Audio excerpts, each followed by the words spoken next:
యాకోబు పత్రిక 1వ అధ్యాయం 5వ వాక్య భాగాన్ని నేను చదువుతాను. చాలా జాగ్రత్తగా ఆ మాటల్ని మీరు ఆలకించండి. మీలో ఎవరికైనా జ్ఞానము కొదువైన ఎడల అతడు దేవుణ్ణి అడుగవలెను, అప్పుడు అతనికి అనుగ్రహింపబడును. చూడండి, ఇప్పుడు మనం చదువుకున్న ఈ యొక్క లేఖన భాగాల్లో మనం చూచినట్లయితే అపోస్తలుడైనటువంటి యాకోబు గారు ఈ పత్రికలో ఒక చక్కటి మంచి మాట అంటున్నారు. ఏంటంటే, ఇదిగో మీలో ఎవరికైనా జ్ఞానము కొదువుగా ఉందా?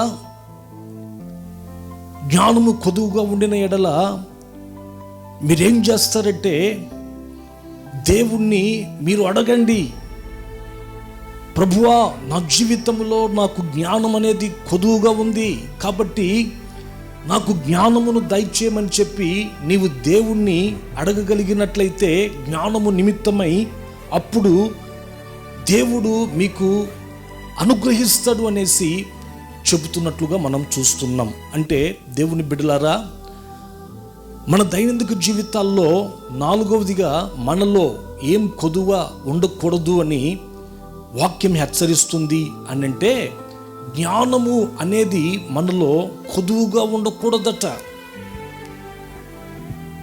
దేవుని నమ్ముకున్నటువంటి దేవుని బిడ్డలకి ఉండాలి ఏంటి అని అంటే జ్ఞానం. దేవుని బిడ్డలు జ్ఞానము చేత నింపబడాలి. జ్ఞానము అనేది కొదువుగా ఉండకూడదు అని ఈ వాక్య భాగము ద్వారా మనము తెలుసుకోవాలి. చూడండి, మనం ఈ పరిశుద్ధ గ్రంథం అనేటువంటి బైబిల్లో మనం చదువుకుంటూ వెళ్తే యేసు ప్రభుల వారు ఆయన శరీరధారిగా ఈ భూమి మీద సంచరించినటువంటి దినాలలో ఆయన తనతో కూడా ఉన్నటువంటి 12 మంది శిష్యులను పరిచర్య నిమిత్తమై అనేక గ్రామాలకి పట్టణాలకి పంపించాడు. ప్రార్థన చేసి పంపిస్తున్నటువంటి యొక్క సందర్భంలో వారితో అన్నమాట ఏమిటి అనంటే, ఇదిగో లోకములోకి నేను మిమ్మల్ని పంపుతున్నా. లోకములో ఎవరున్నారంటే గొర్రెలు మాత్రమే లేవు, లోకములో యొక్క చర్మాన్ని కప్పుకున్న తోడేలు లాంటి స్వభావం కలిగినటువంటి మనుషులు ఉన్నారు. కాబట్టి ఇదిగో నా శిష్యులారా, మీరు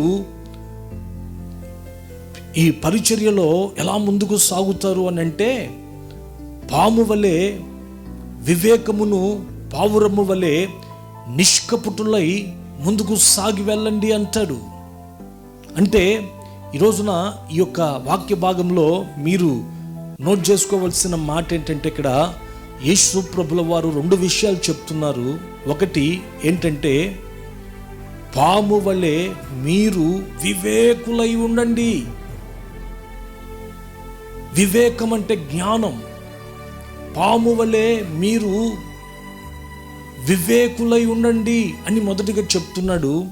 రెండవదిగా మరలా ఏమంటున్నారంటే, పావురము వలె నిష్కపటులై మీరు ఉండండి అని చెప్తున్నారు. ఈ రోజున అనేక మంది విశ్వాసుల కుటుంబాల్ని మేము చూస్తూ ఉంటాం. అనేక మంది దేవుని బిడ్డల యొక్క జీవితాల్ని మేము పరిశీలిస్తూ ఉంటాం. చాలామంది దేవుని బిడ్డలారా, ఈ రెండిట్లో కూడా ఏది కలిగి ఉంటారు అని అంటే, ఒకటి మాత్రమే కలిగి ఉంటారు. ఏంటి అని అంటే, పావురము వలె నిష్కపటమైన జీవితం. అంటే అది కలిగి ఉండకూడదా అని అంటే, నిజంగానే దేవుని బిడ్డలు పావురము వలె నిష్కపటంగా లోపం లేనటువంటి ఆ యొక్క వ్యక్తులుగా మనము ఉండాలి. సొలొమోను కూడా తన ప్రియురాలైనటువంటి షోలోమతితో ఏమంటాడు అని అంటే, ఇదిగో నా ప్రియురాలా, నీవు ఎలా ఉన్నావు అనంటే, నేను నిన్ను చూడగా నీవు నాకు నిష్కలంకురాలుగా కనబడుతున్నావు అని అంటాడు. నిష్కలంకులుగా, పావురము వలె ఒక నిష్కపటమైనటువంటి జీవితం కలిగినటువంటి వ్యక్తులుగా మనం ఉండాలి. ఉండకూడదని వాక్యం చెప్పట్లేదు. అయితే ఆ నిష్కపటమైనటువంటి జీవితంతో కూడా మనకు మరొక అనుభవం కూడా అవసరము. యేసు ప్రభు తన శిష్యులతో చెప్తున్నాడు, పరిచర్య నిమిత్తమై వారిని పంపుతూ ఏమని అనంటే, మీరు కేవలం పావురము వలె నిష్కపటంగా ఉండడం మాత్రమే కాదు, కానీ మీరు పాము వలె వివేకము కలిగి కూడా నడుచుకోనండి, జ్ఞానమును కలిగి కూడా మీరు ఉండండి అని హెచ్చరిస్తున్నట్లుగా మనము చూస్తాం. దేవుని బిడ్డలారా, ఈ రోజున దేవుని బిడ్డలకు జ్ఞానం అనేది చాలా అవసరం. చూడండి, ముఖ్యంగా ఏ ఏ విషయాల్లో మనం జ్ఞానం కలిగి ఉండాలి, లేఖనాల్లో నుంచి ఒక 2 విషయాలు మీతో పంచుకోవాలనుకుంటున్నాను. ఏంటంటే, మొట్టమొదటిగా ఏ విషయంలో మనం జ్ఞానం కలిగి ఉండాలి అని అంటే, నోట్ చేసుకోండి, knowledge is for to discerning people. జ్ఞానము దేని నిమిత్తము అనంటే, ఈ లోకములో మనుషుల్ని మనం గుర్తించడానికి, వారు ఎలాంటి వారో మనుషుల్ని గుర్తించడానికి మొదటిగా మనకు జ్ఞానం అవసరం. రెండవదిగా మనకు ఎందుకు జ్ఞానం అవసరము అనంటే, ఈ లోకములో ఈ ఆత్మ సంబంధమైనటువంటి మార్గంలో మనం నడిపించబడుతున్నాం కదా. ఈ జీవన నావలో ఈ రోజున మనకు అనేకమైనటువంటి సమస్యలు అనేవి మనల్ని చుట్టుముడతాయి. అయితే చుట్టుముట్టినప్పుడు ఈ సమస్యలలో నుంచి బయటపడాలంటే కూడా దానికి అవసరం ఏమిటి అని అంటే జ్ఞానమే. మన మీదకి వచ్చే సమస్యల్లో నుంచి మనం బయటపడేందుకు మనకు అవసరం ఏంటి అని అంటే జ్ఞానం. దేవుని బిడ్డలారా, చూడండి, మొదటిగా జ్ఞానం ఎందుకు అవసరము అని అంటే, ప్రజల్ని మనం గుర్తించడానికి, వారు ఎలాంటి వారో మనం గుర్తించడానికి మనకు జ్ఞానం అవసరం. చూడండి, మొదటి విషయం చెప్తాను. రాజుల మొదటి గ్రంథం 3వ అధ్యాయం 8వ వాక్య భాగంలో మనం చూసినట్లయితే, సొలొమోను రాజుగా కొత్తగా అభిషేకించబడతాడు. దావీదు తర్వాత సొలొమోను రాజు అభిషేకించబడిన ఆ యొక్క ఏలుబడి ప్రారంభంలో తను ఉపవాసం ఉండి ప్రార్థన చేస్తూ ఉంటాడు. అప్పుడు దేవుడు అతనికి ప్రత్యక్షమై, దేవుడు అతనితో ఏమంటాడు అని అంటే, ఉపవాసం ఉండి నువ్వు నాకు ప్రార్థన చేసావు కదా, నీకు ఏమి కావాలో నన్ను అడుగు, నేను నీకు ఇస్తాను అని అంటే, అప్పుడు సొలొమోను దేవుణ్ణి ఏం కోరుకున్నాడు అని అంటే, వెండి బంగారాల్ని కోరుకోలేదు దేవుని బిడ్డలారా, లేకపోతే శత్రువు యొక్క ప్రాణాలని కోరుకోలేదు, రాజ్యాల్ని కోరుకోలేదు, కానీ తను కోరుకున్నది ఒకటి ఏంటి అని అంటే, ఇదిగో ప్రభువా, నీ ప్రజల మధ్యలో, నీవు కోరుకున్న ప్రజల మధ్యలో నేను ఉంటున్నాను. వీరికి తెల్లవారితే నేను న్యాయం చేకూర్చవలసినటువంటి వాడనై ఉంటున్నాను. న్యాయం కోసం ఈ ప్రజలందరూ నా ఎదుట వచ్చి నిలబడతారు. కాబట్టి ఇదిగో ప్రజలు వారు ఎలాంటి వారు అని చెప్పి మేలు కీడుల్ని వారిలో వివేచించేటట్లు నాకు జ్ఞానం కావాలి అని చెప్పి సొలొమోను కోరుకున్నాడు. దేవుని బిడ్డలారా, కోరుకుంటే సొలొమోను చేసినటువంటి ఆ యొక్క మనవి దేవుని దృష్టికి అంగీకారంగా ఉంటే, దేవాతి దేవుడు ఏమన్నాడు అని అంటే, వెండి బంగారాలనైనను, విలువైనటువంటి వస్తువులనైనను, శత్రువు యొక్క ప్రాణాలనైనను, రాజ్యాలనైనను నీవు కోరుకోకుండా, ఇదిగో ప్రజల్ని గుర్తించడానికి, ప్రజలకి న్యాయంగా తీర్పు తీర్చడానికి, ప్రజలలో మేలు కీడుల్ని వివేచించేందుకు జ్ఞానము కలిగిన హృదయాన్ని నాకు దయచేయమని నువ్వు అడిగావు. కాబట్టి నీవు చేసినటువంటి ఆ యొక్క మనవి నా దృష్టికి అంగీకారంగా ఉంది అని చెప్పి అతనికి జ్ఞానాన్ని దేవుడు ఇచ్చాడు. అతనికి ఎటువంటి జ్ఞానాన్ని ఇచ్చాడంటే, మనకందరికీ తెలుసు, సొలొమోను గారితో దేవుడు అంటాడు, ఇంతవరకు నీ వంటి జ్ఞాని పుట్టలేదు, నీ తర్వాత కూడా పుట్టడు అని చెప్పాడు. అలా అటువంటి శ్రేష్టమైన ఆ జ్ఞానం ని సొలొమోనుకు దేవుడు ఇచ్చాడు. చూడండి, ఇచ్చినటువంటి ఆ యొక్క సందర్భంలో కొద్ది దినాలు గడిచిన తర్వాత ఒక 2 స్త్రీలు రాజు దగ్గర నిలబడతారు తీర్పు కోసం. వారిద్దరిలో ఒక స్త్రీ చేసుకున్నటువంటి మనవి ఏంటంటే, మేమిద్దరము ఒకే ఇంట్లో ఉంటున్నాము అని, మేమిద్దరము ఒకే సమయమున 2 పిల్లల్ని కన్నాము అని. అయితే ఈ సహోదరి ఉంది కదా, ఈ సహోదరి రాత్రి నిద్రలో తన పిల్లవాడి మీద పడింది, ఆడు చచ్చాడు ఆ శిశువు. ఇప్పుడు నా యొక్క కుమారుణ్ణి తెల్లవారి లేచి చూస్తే తన ప్రక్కలో పెట్టుకొని చనిపోయిన తన కుమారుణ్ణి నా ప్రక్కన పెట్టింది. ఇప్పుడు రాజా, నీవు నాకు న్యాయం తీర్చమని ఆ స్త్రీ రాజుని, సొలొమోనుని అడిగినప్పుడు చూడండి, ఆ సహోదరు అంటది, లేదు, ఈ యొక్క శిశువు నా శిశువే అని చెప్పేసి. ఆ సందర్భంలో ఏమీ అర్థం కానటువంటి పరిస్థితి. ఒక ప్రక్కన రాజు ఎటువంటి తీర్పు తీరుస్తాడో, రాజుకు ఎంత జ్ఞానం ఉందో చూద్దామని చెప్పి అందరూ చూస్తున్నటువంటి సమయం అది. అయితే అలాంటి సందర్భంలో చూడండి, దేవుని బిడ్డలారా, ఈ యొక్క సొలొమోను రాజు ఏం చేశాడు అని అంటే, ఒక కత్తిని తెప్పించి ఆ శిశువుని 2గా భాగాలు చేసి, ఇదిగో ఒక భాగం ఆ సహోదరికి, మరొక భాగం ఈ సహోదరికి ఇవ్వండి అని చెప్పిన ఆ సందర్భంలో చూడండి, ఒక తల్లి, వారిద్దరిలో కూడా ఒక తల్లి ముందుకొచ్చి, ఆ పని మాత్రం మీరు చేయొద్దండి. ఎందుకనంటే, నా కడుపును పుట్టినవాడు, నా కొడుకు ఎక్కడున్నా క్షేమంగా ఉంటే నాకు అదే చాలు. సరే, ఆ తల్లి ఆ శిశువు నా శిశువు అంటుంది కదా, ఇచ్చేసేయి అని చెప్పేసానంది.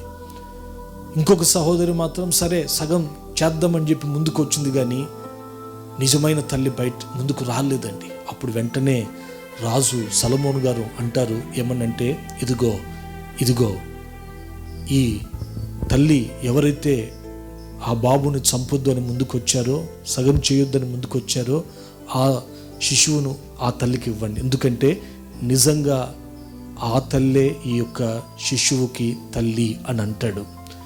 చూడండి, బైబిల్ గ్రంథంలో ఆ సందర్భంలో మనం రాజుల మొదటి గ్రంథం మనము 3వ అధ్యాయంలో 28వ వాక్య భాగంలో మనం చూచినట్లయితే, అంతటా ఇశ్రాయేలులందరూ రాజు తీర్చిన తీర్పును గూర్చి విని న్యాయము విచారించుటయందు రాజు దైవ జ్ఞానము నొందినవాడని గ్రహించి అతనికి భయపడ్డారు అనే మాటను మనం చూస్తాం. అంటే ఈ రోజున ఎందుకని జ్ఞానం అనేది మనలో కొదువై ఉండకూడదు అని అంటే, దేవుని బిడ్డలారా, ఇదిగో జ్ఞానము ఎందుకు అవసరము అని అంటే, ఈ లోకంలో మనం చూచినట్లయితే, లోకంలో ఒక సామెత ఉంది కదా, మెరిసేదంతా బంగారం కాదండి, తెల్లగున్న పాలన్నీ కూడా పాలు కావు, రోల్డ్ గోల్డ్ కూడా బంగారం కంటే బాగా మెరుస్తుంది, జిల్లెడి పాలు కూడా మంచి పాల కంటే కూడా తెలుపుగా ఎక్కువగానే ఉంటాయి.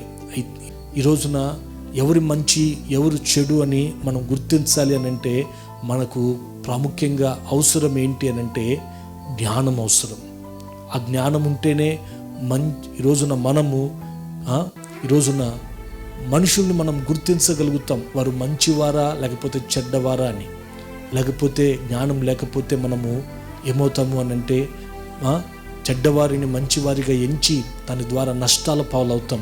అందుకే దేవుని బిడ్డలారా, మీరు హోషేయ పుస్తకం 4వ అధ్యాయం 5వ వాక్యంలో మనం చూచినట్లయితే, అక్కడ ప్రవక్త అయినటువంటి హోషేయ గారు ఒక మాట అంటారు. ఏంటి అని అంటే, నా జనులు జ్ఞానము లేకయే నశించిపోవచ్చు ఉన్నారు అని చెప్పేసి, నా జనులు జ్ఞానము లేకయే నశించిపోతున్నారు అని చెప్పేసి. ఇంకా మనం యెహోషువ పుస్తకం 9వ అధ్యాయం 4వ వాక్యంలో కూడా మనం చూచినట్లయితే, యెహోషువ దగ్గరికి గిబియోనులు వస్తారు. వారు ఎవరు అని అంటే, వారు ప్రక్కనే ఉంటున్నారు, కానీ వారు అబద్ధం ఆడతారండి. గిబియోనులు యెహోషువతో దూరం నుండి వస్తున్నామని పాతగిలినటువంటి బట్టలు వేసుకొని, పాత చెప్పులు వేసుకొని, ఇంకా చెప్పాలంటే పాత రొట్టెలు తీసుకొని, పాత ద్రాక్ష తిత్తులు చూపించి, మేము దూరదేశం నుండి వస్తున్నాం, పరదేశులం కాబట్టి మాతో నిబంధన చేయండి అని చెప్పినప్పుడు, జ్ఞానము లేక, బలమైతే ఉంది యెహోషువకి, మిలిటరీ వారియరే, కానీ బలమైతే ఉంది, కానీ జ్ఞానము లేక వారు పక్కన వాళ్ళని గుర్తించక యెహోవా యొద్ద నుండి మాట తీసుకోకుండానే వారితో నిబంధన చేశాడట. దాని ద్వారా యెహోషువ యొక్క నాయకత్వంలో ఆ విషయంలో ఒక నింద యెహోషువ మీద పడినట్లు మనం చూస్తున్నాం. దేవుని బిడ్డలారా, ఈ రోజున ఈ వర్తమానాన్ని వింటున్నటువంటి మీ దైనందిక జీవితాల్లో కూడా మీ కొదువలను, భౌతిక సంబంధమైన కొదువలైనా ఆత్మీయ సంబంధమైన కొదువలైనా నా యేసయ్య తీర్చాలంటే నాలుగవదిగా మనలో జ్ఞానం కొదువుగా ఉండకూడదు. ఎందుకు ఏ విషయంలో మనం జ్ఞానం మనకు అవసరము అని అంటే, ఈ లోకంలో రకరకాల ప్రజల మధ్యలో మనం ఉంటున్నాం. ఎవరు ఎలాంటి వారు మనకు తెలియదు. అయితే వారు మంచివారా చెడువారా అని గుర్తించడానికి మనకి ఈ రోజున జ్ఞానం అనేది మనకు చాలా అవసరం. చూడండి, ఇంకా రెండవదిగా ఎందుకు మనకు జ్ఞానం అవసరము అని అంటే, రెండవదిగా మన జీవితంలో కొన్ని సమస్యలు అనేవి మన మీదకి వస్తాయి. సమస్యల్లో నుంచి మనం బయటపడాలంటే మన జ్ఞానం ఉంటేనే మనం బయటపడతాం. చూడండి, బైబిల్ గ్రంథంలో ఎస్తేరు చరిత్ర మనకు అందరికీ బాగా తెలుసు. ఎస్తేరు ఒక యూదురాలు. ఆమె అంటున్నటువంటి యొక్క దేశంలో యూదులకు ఒక సమస్య వచ్చినటువంటి ఆ సందర్భంలో ఆమె ఎవరి దగ్గరికి వెళ్ళిందంటే, ఉపవాసం ఉండి 3 రోజులు ప్రార్థన చేసుకొని ఆ విషయం నిమిత్తమై రాజు దగ్గర నిలబడింది. రాజు అంటాడు, ఏం కావాలో అడుగు అని చెప్పి దండం ఆమె ఎదుట చాపినప్పుడు వెంటనే ఆమె ఏం చేయాలంటే తన సమస్యను చెప్పుకోవాలి కదా. రాజా, మా మీదకి ఈ విధంగా ఒక సమస్య వచ్చింది, కాపాడమని చెప్పుకోవాలి కదా. అయితే వెంటనే చెప్పిందంటే చెప్పలేదు. ఒకే మాట జ్ఞానంతో ఏమనిందంటే, ఒక విందును ఏర్పాటు చేస్తున్నాను, ఆ విందుకు మీరు రావాలి అని. రాజు వచ్చాడు విందుకు. వచ్చిన తర్వాత చెప్పుమని అడిగినప్పుడు అప్పుడు ఆ విందులో చెప్పింది ఆమె ఏమనంటే, పలానా ఈ విధంగా హామాను అనేటువంటి వ్యక్తి యూదుల మీద కుట్రబడి యూదుల్ని నాశనం చేయాలనుకుంటున్నాడు, దయచేసి ఇదిగో మమ్మల్ని తప్పించమని. వెంటనే జ్ఞానముతో ఆమె ఆ పని చేసినందున చూడండి, ఆ సమస్యలో నుంచి ఆమె విడుదల పొందినట్లుగా రాజు కూడా ఆ యొక్క హామానుకి ఉరియేసి యూదుల్ని కాపాడినట్లుగా మనం చూస్తున్నాం. కాబట్టి దేవుని బిడ్డలారా, ఈ రోజున మనలో ఏం నాలుగోదిగా కొదువు ఉండకూడదు అంటే జ్ఞానం కొదువు ఉండకూడదు. ఎందుకు అనంటే, ప్రజలు ఎలాంటి వారో మనం గుర్తించడానికి మనకు జ్ఞానం అవసరం. రెండవది, సమస్యల్లో నుంచి బయటపడాలంటే మనకు జ్ఞానం అవసరం. కాబట్టి ఈ రోజున చూడండి, జ్ఞానము లేకయ్యే అనేకులు నశించిపోతున్నారంట. ఈ రోజున నాశనం అనే యొక్క కూపంలో నీవైనా నీ కుటుంబమైనా పడిపోకుండా ఉండాలి అని అంటే ఈ రోజున జ్ఞానం అవసరం. జ్ఞానం కొదువుగా ఉందా? యాకోబు గారు అంటున్నాడు, ఇదిగో మీరు దేవుణ్ణి అడగండి, ఆయన మీకు జ్ఞానం ఇస్తాడు అని. ఆమేన్.